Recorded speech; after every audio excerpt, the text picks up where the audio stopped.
Hello guys, namaskar and welcome back to my channel Fit Zone. Friends, আজি আমি আলোচনা কৰিম এটা সুস্থ শৰীৰ অৰ্থাৎ এটা ভাল বডি মেইনটেইন কৰিবলৈ মাল্টিভিটামিন কিমান দৰকাৰী। গতিকে চাই থাকক ভিডিঅ'টি শেষলৈ। চাওক, প্ৰথমতে আমি জানিব লাগিব মাল্টিভিটামিন কি। মাল্টিভিটামিন হৈছে এক মাইক্ৰনিউট্ৰিয়েন্টছ। যেনেদৰে আপোনালোকে জানে প্ৰটিন, কাৰ্বছ, ফেটছ এইবোৰ মেক্ৰনিউট্ৰিয়েন্টছ।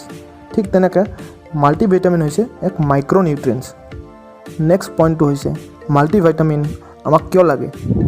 চাওক, আপোনালোকে গোটেই দিনটোত ডায়েটত মেক্ৰনিউট্ৰিয়েন্টছবোৰ লৈ থাকে, কিন্তু দিনটোত যিমানখিনি মাইক্ৰনিউট্ৰিয়েন্টছৰ দৰকাৰ সিমানখিনি আপোনালোকে ডেইলি ডায়েটৰ পৰা পোৱাটো পচিবল নেকি? কেতিয়াও নহয়। মাইক্ৰনিউট্ৰিয়েন্টছ অৰ্থাৎ ভিটামিনছ এণ্ড মিনাৰেলছ এইবোৰ আপোনালোকে ডেইলি ডায়েটৰ পৰা কেতিয়াও নাপাব, আৰু ই আপোনাৰ বডিৰ বিভিন্ন সৰু সৰু অৰ্গেনছবোৰৰ কাৰণে দৰকাৰী।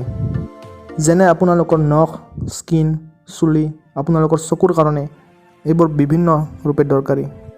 আপোনাৰ ৰোগ প্ৰতিৰোধ ক্ষমতা বঢ়াবৰ কাৰণে আপোনালোকক ভিটামিন চি লাগে।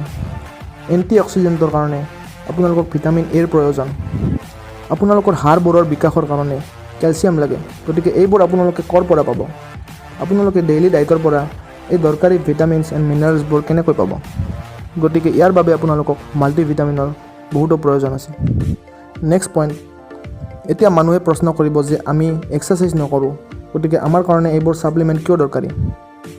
ফ্ৰেণ্ডছ, ইয়াত জিমৰ লগত কোনো সম্পৰ্ক নাই। ৱৰ্কআউট নকৰিলেও ই আপোনাৰ কাৰণে দৰকাৰী। মাল্টিভিটামিনছ 15 বছৰ বয়সৰ পৰা 90 বছৰ বয়সলৈ যিকোনো মানুহে ল'ব পাৰে। গতিকে ফাইনেলি আপোনালোকে গম পালে যে আমাৰ বডিৰ বিভিন্ন সৰু সৰু অৰ্গেনছবোৰ ভালদৰে চলি থকাৰ কাৰণে আমাক কিছুমান দৰকাৰী নিউট্ৰিয়েন্টছ, ভিটামিন, মিনাৰেলছ আদিৰ বিভিন্ন প্ৰয়োজন হয়।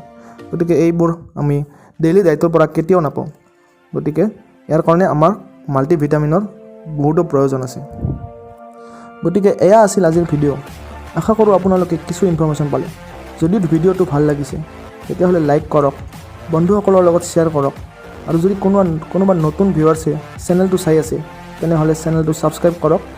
আগলৈ মোৰ এই চেনেলত এনেকুৱা ইনফৰ্মেটিভ ভিডিঅ' পাই থাকিব। ধন্যবাদ।